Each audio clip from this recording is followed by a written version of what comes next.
ca hôm nay coi xe lửa chung với mẫu hậu nữa nè. Đó, đại ca bắn vài cái vô xe lửa nó chạy chậm lên coi. Móc vài cái coi. Móc vài cái vô xe lửa đứng lại coi.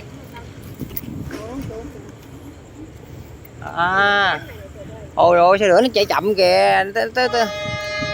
Bà này bà đi nè, bà đứng chờ nè, đó nó ngừng lại luôn nè.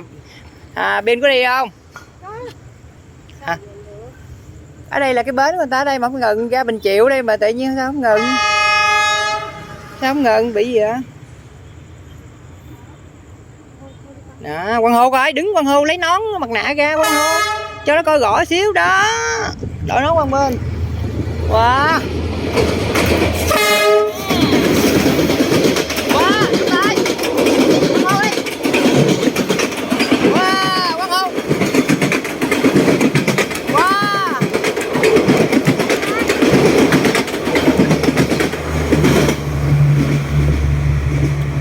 Có khách nó vẫn cứ bình thường mà.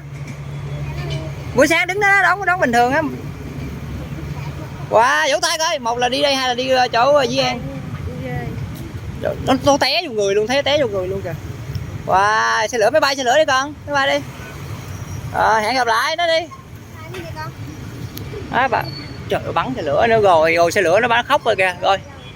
Ẩm nó ra đi, mẫu thăng ẩm nó ra đi. Rồi chúng ta tiếp tục lên hành trình lên đường đi kiếm nó tiếp nè.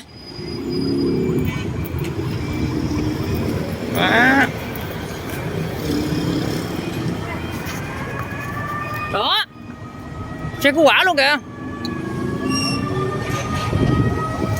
Cháy nhà đâu vậy?